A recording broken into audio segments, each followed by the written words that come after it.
Resident Evil 4, one of gaming's modern classics. It was the first in the series by quite some way to pass 10 million sales, and for better or for worse, it's remained a fan favourite ever since. And now that Capcom's reboot phase is in full swing, it was only a matter of time.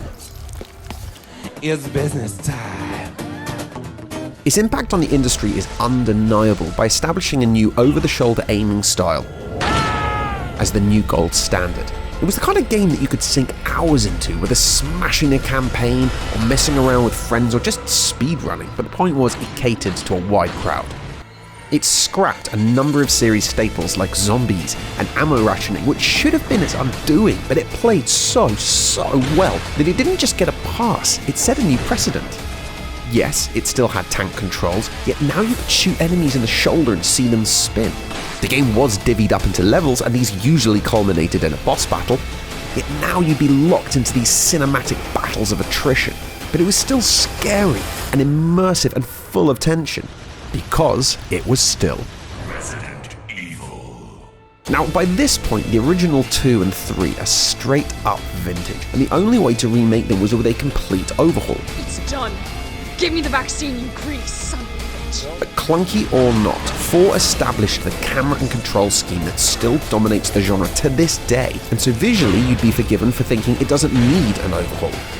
While the general crowd opinion is that the RE2 remake was outstanding, within just 1 year, Capcom were back in the doghouse by fudging the RE3 remake. It was a great AAA action shooter for sure, and seeing Raccoon City in its death throes was an amazing experience, and Jill Valentine's reboot is really cool. I'm fine. Personal space. Okay. But just like 5 and 6 before it, it wasn't the dodge rolls and the action-focused gameplay that upset fans. It was simply the lack of any focus on horror and tension, such as the once terrifying Stalker Fiend's nemesis being turned into a plot device for action set pieces, and classic environments once dripping in atmosphere being swapped out for action-focused battle arenas. So Capcom is not immune to getting it wrong, but thank the gods that on this incredibly important entry, they put their A-team on the job. Within seconds of loading up a new game, we're introduced to a cutscene that is strikingly familiar and will quickly make you forget what the original looked like. Here, I'll show you. It's the same guy, and we're seeing him how he's supposed to look. Well, for the next couple of decades at least, anyway. Leon remains just about the only character that Capcom haven't managed to fuck up, even despite being dragged through the silver screen. Chris's entire persona became wrapped around these stupid boulder-punching biceps and his neck that was wider than his head. Jill got a Marvel-esque overhaul. Like, come on, what is this catsuit? And what the hell's it got to do with the original, cool, strong character that I fell in love with when I was 12 years old? There's always room for a beautiful lady. I bet you say that to all the girls. For sure, sex sells, I get it, but make them real. I want to believe in them. There is nothing believable about that. And even Wesker, who was always a pretty cool antagonist, got turned into like a weird, cartoonish, tough caricature of himself. Still resisting at such an advanced stage. And so, despite the roster of 5 playable characters in Resident Evil 6, the box art tells us that Capcom knows. The fans want Leon, or else Capcom can fuck off! Back to Leon. His costume, and let's be honest, every action hero needs a costume, was revolutionary. He wore this like badass tactical gear hidden under a chunky aviator jacket that wasn't revealed until he lost it about halfway through. It was like the shedding of his skin when shit got real, and we can see that again rendered in Ultra HD ray-traced glory. Despite having to forego my mouse, which reminded me of giving up my stabilizers when I was 16, I decided to play this one on the PS5 for the sake of nostalgia, as well as entirely ignoring the advice to play it on hard. No, I settled on a suitably challenging normal, thank you very much. Pussy. I'm sure I could have played it on hard, but that slows the story down. You know, I want this thing to be decent pace, bam, bam, bam. And frankly, the number of times I died and the length of time I played it for, in hindsight, I am happy that I chose normal.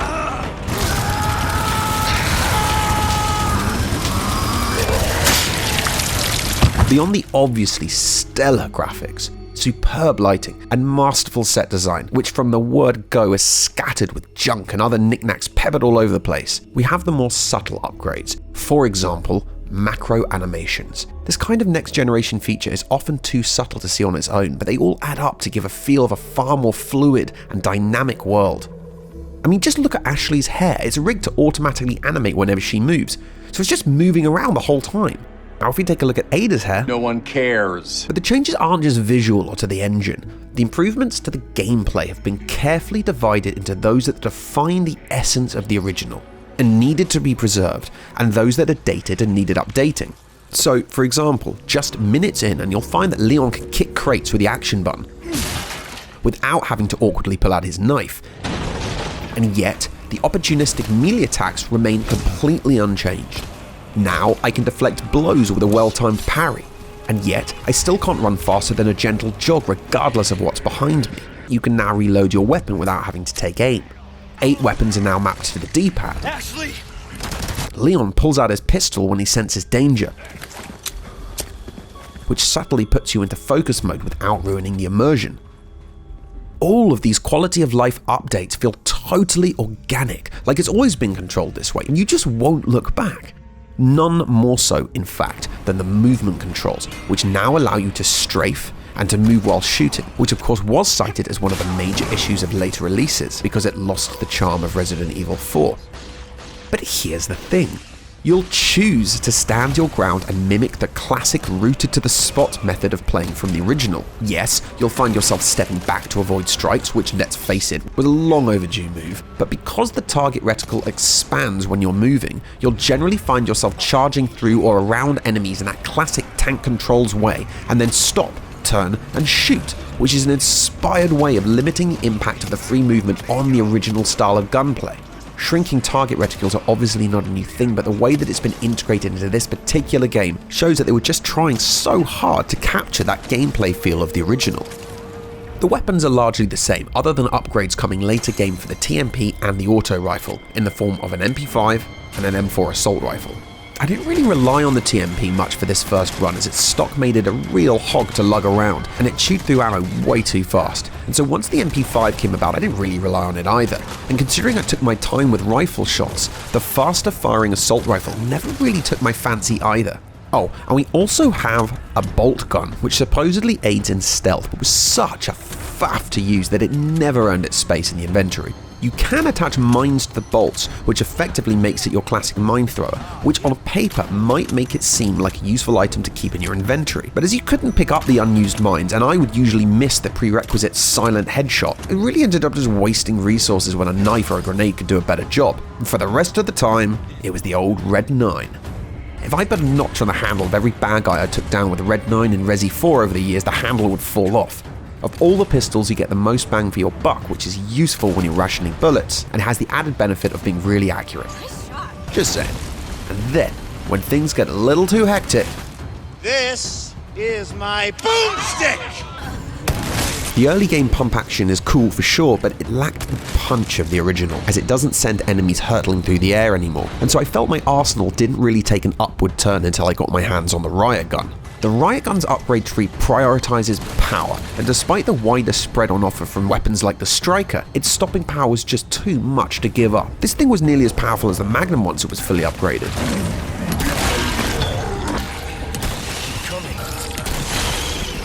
Again, we see the return of the bolt-action rifle. Its slow rate of fire means it's not suitable for close combat, and so really is only used for picking off enemies from afar. And then before long, we get our hands on the auto rifle. It's the same as it ever was, with a scope that allows you to take out bad guys from afar, and was pretty useful when you didn't have time to reload the shotgun and you just needed to switch to your next most powerful weapon. And finally, when those boss battles do come about, it's Magnum time. So largely it's the same as its predecessor, with a few tweaks, balances, and name changes here and there as they saw fit. Now, they have made changes to the resource management aspect of the game by reintroducing a classic storage chest, but they attached it to the typewriter and made it so you can only store weapons and, as I discovered like 5 minutes before the end of the game, first aid sprays. The game then presents you with more weapons than you can carry, and I don't just mean like 4 pistols, I mean if you carried 1 weapon in each category, it would still be enough to overburden you. And so you have no choice but to use the chest. However, you can't store ammunition, which then begs the question, do you sell it or do you stockpile it and just rotate the weapons? But I kind of liked it because it encouraged me to adopt a use it or lose it approach, rather than just hoarding all the ammunition I found like I usually do for a boss battle that I don't actually know is coming. Now, another move that's crept its way into the roster is the addition of a crouch button. I think the main reason this move has appeared is because when you press that fateful button on whatever controller you use, you just expect a character to crouch, you know? Well, that's what Leon does now, and I confess it feels like he always did. And so, naturally, when you sneak up behind an enemy, this happens. Some areas dangle it in front of your nose and have enemies standing around waiting for a close shave, and some areas actually have routes for you to follow, which doubles down the tension as you hunt for environmental explosives or maybe an ideal place to lob a grenade and take out a group. But like most action games, figuring out that perfect stealth route through repetition is usually pretty fucking boring. And so once you hear the inevitable battle cry, you can resume doing your thing the loud way and not concern yourself with anything stupid like penalties for being seen. And when they do get closer and you get overwhelmed, your knife can now be used to deflect blows from enemies by pressing the parry button. It takes a toll on your blade, and this can be repaired for a cost, which makes more sense than paying to actually improve its damage because this thing is weak as Language. Personally, I never actually drained it to zero, and I found it so useful for breaking out of death grips with bosses. And then, finally, we find Ashley. We're introduced to yet another long overdue upgrade. It's like the buddy system we've always been waiting for. One button is all you get, and it toggles her between sticking to you like glue or keeping out of the line of fire and just generally making herself scarce. In short, if you're running from enemies, stick like glue. The rest of the time you're moving or fighting, at which point you ask her to just keep her distance. Give me space. Okay. So you can potentially maneuver yourself between her and the enemies. There are scripted events where she gets cut off or overwhelmed and you have to help her out, but when it comes to the 9-to-5 action, rarely was it her stupidity or lack of AI that led to her getting grabbed. In fact, I think almost every time she got snatched, it was an enemy that blindsided me but simply went for her instead of burying an axe in my back. I have almost no complaints, and I never thought the day would come when escort missions aren't the worst thing ever. Like Leon, she also starts in a jacket, but hers is an ugly, preppy thing that she loses halfway through, and in doing so reveals a more emboldened character underneath. This is definitely an improvement on the original script, where time was wasted making unlikely passes at Leon. So, after you take me back to my place, how about we do some, overtime? Sorry.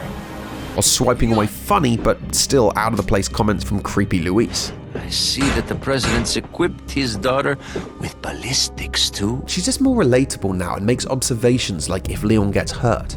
Are you okay? Yeah. Or if you start to join up the map by discovering new connecting routes. Oh, it leads back here. Although I imagine it does help that she's no longer voiced by the same person who did Sandy Cheeks from SpongeBob SquarePants. Wonder what new and fantastic area of science will be revealed to me this month! How rude! By the end, her transition from being a scared young woman through to a certified Resident Evil survivor is just that much more gratifying. Although I don't actually know what she needs Leon for. If she can lift this bridge with that little wheel, I'm pretty sure she can pop Sadler's head with her thighs. Even a game with this much attention to detail is still not void of funky physics and invincibility animations. And that's just the least of it. The game's still goofy as hell. Then come, Sancho Panza. Let us rescue the Princess Dulcinea. And this is just another in a long list of things that Capcom did right. The dialogue reflects Leon's trademark attitude right from the beginning. Where's everyone going? Bingo? Almost nothing phases him, which helps dissipate the horror element when the scary bits have come and gone. Jesus. Cuddly bastard. Combine this with segments like the barrel run in the motorboat, the shooting range below the merchant's hideout, the ridiculous auto-reloading cannon on the castle roof, or the minecart run that has you navigate the underbelly of the castle like Indiana Jones. Snoop around Luis's lab and you'll find an email from the big man himself. This guy's supposed to be a criminal mastermind, and he's sending unencrypted espionage emails signed off with his own initials. But it wouldn't be Resident Evil if handwritten notes professing dying thoughts and diabolical plots weren't scattered everywhere. And these things would be tantamount to a death sentence if uncovered by just about anybody other than you. But it's the way you uncovered lore in 2005 and it still works, so why rock that boat? Talking about things that still work, let's talk about the Merchant. Over here, stranger.